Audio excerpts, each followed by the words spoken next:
La saison 2 de The Last of Us mettait en scène la mort de Joel, tout comme le jeu sur lequel elle est basée. Mais quelle mort était la meilleure? Allons. C'est l'heure de l'histoire, mon poulet au miel. On ouvre les petits volets. Cœur vaillant, œil sur la balle, on ne peut pas perdre.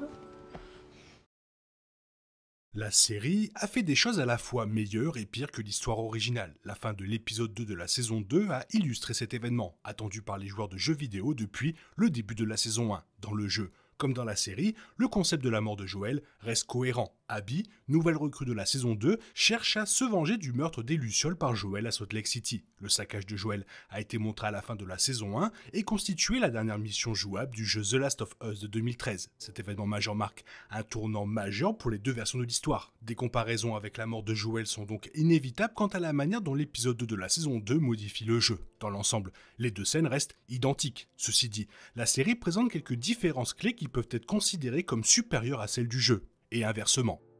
Tout d'abord, commençons par comment la série The Last of Us a mieux décrit la mort de Joel. Le changement le plus flagrant entre la série et le jeu dans l'épisode 2 de la saison 2 est que Dina, interprétée par Isabella Merced, était en patrouille avec Joel et non Tommy. Dans le jeu, Tommy et Joel sauvent Abby ensemble, ce qui conduit Tommy à être immobilisé et assommé tandis que Joel est tué. Toutefois, dans la série, Tommy est remplacé par Dina, ce qui est une meilleure évolution car cela motive Dina à se rendre à Seattle. Le lien entre Joel et Dina est bien plus profond dans la saison 2 de The Last of Us que dans le jeu. Dans ce dernier, Dina ne se rend à Seattle que par loyauté envers Ellie, tandis que la série mélange les sentiments qu'elle et Ellie ressentent l'une pour l'autre et l'amour de Dina pour Joel. La présence de Dina lors de la mort de Joel dans la série ne fait que renforcer sa motivation vengeresse et ne nuit pas au voyage de Tommy. Ce dernier sera en colère de toute façon car Joel était son frère.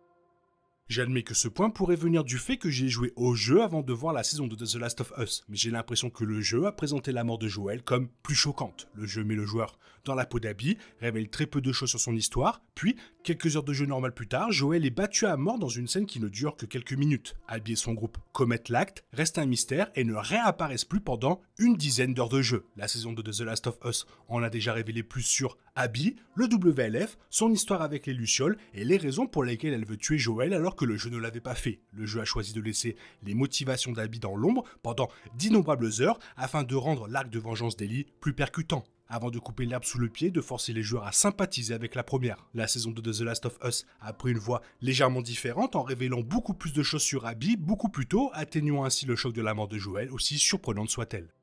Un autre changement majeur apporté par la saison 2 de The Last of Us comparé au jeu est la révélation de plus d'informations sur le groupe d'Abby, que ce soit le souhait d'Owen de retourner à Seattle sans tuer Joel ou le flashback d'ouverture de l'épisode 1 de la saison 2, The Last of Us donne au groupe plus d'humanité plutôt que de le maintenir dans les personnages impitoyables qu'ils étaient au moment de la mort de Joel dans le jeu. Le meilleur exemple est peut-être Mel, qui parle calmement et gentiment à Dina, exprime beaucoup de remords et s'en prend même à Abby à plusieurs reprises. Bien que The Last of Us Partie 2 sème certainement le doute sur l'humanisation du groupe d'Abby plus tard dans le jeu, celui-ci n'est pas aussi présent que dans la saison 2. Dans le jeu, la vengeance d'Abby contre Joel est principalement au centre de l'attention, la réalité de la mort de ce dernier étant imposée aux joueurs beaucoup plus rapidement et brutalement. Cela signifie que les amis d'Abby apparaissent beaucoup moins humains, ce qui n'est pas le cas dans la saison 2 de The Last of Us. Dans le même ordre d'idée que le point précédent du jeu, la mort de Joel était plus brutale dans le jeu. Bien que je ne sois pas un adepte de la violence pour la violence dans les médias, la mort de Joel avait toujours eu un sens et sa brutalité dans le jeu l'a bien confirmé. Pendant la première moitié du jeu, le point étant le suivant, Abby et son groupe sont des tueurs impitoyables et sans cœur. Surgis de nulle part, ont tué Joel brutalement et sans raison, laissant Ellie et Jackson dans le trouble. La méthode d'Abby, qui consiste à frapper Joel à plusieurs reprises avec un club de golf, n'a fait que renforcer ce point. Bien sûr, la saison 2 de The Last of Us met en scène le club de golf, mais la série ne montre Abby l'utiliser que sur la jambe blessée de Joel et non sur sa tête. Par ailleurs, Abby utilise ses poings, principalement hors champ, avant de le poignarder avec la moitié du club. Pour une raison inexplicable, cela semble moins brutal que la force brutale dans le jeu. Cela pourrait être dû à la musculature plus importante d'Abby dans le jeu, mais quoi qu'il en soit, The Last of Us Partie 2 rend la mort de Joel bien plus difficile à regarder et, par conséquent, plus bouleversante.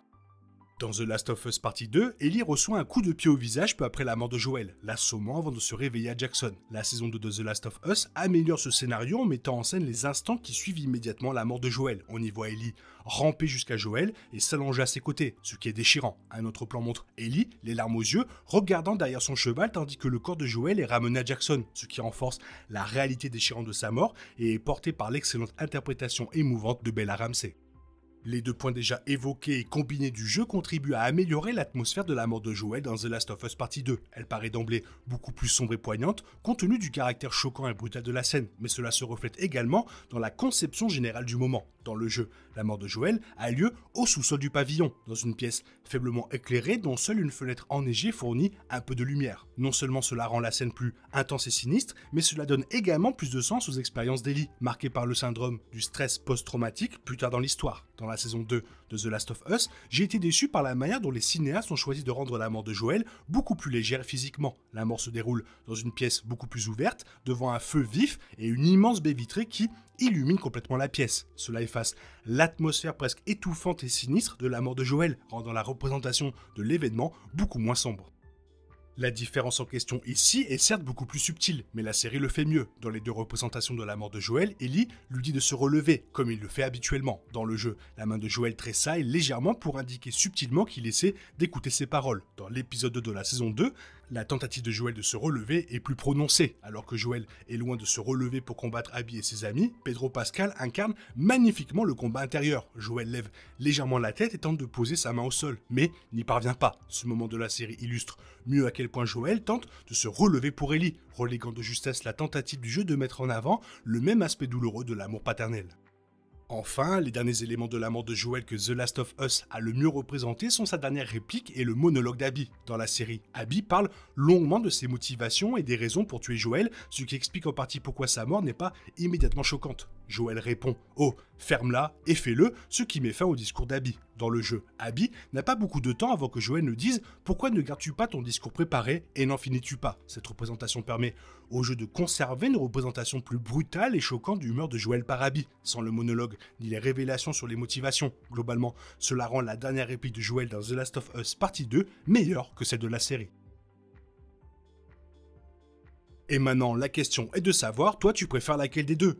Laquelle a été la plus brutale pour toi? Fais-le moi savoir dans la zone commentaire. Sinon, il est temps pour toi de reprendre le cours normal de ta vie. On se retrouve bientôt pour une nouvelle vidéo. Bisous bisous, bye bye. Il est impossible de compter sur les autres de nos jours. On est obligé de tout faire soi-même. Je me trompe? Rien de grave. J'avais tout prévu. Où va le monde? Je vous le demande.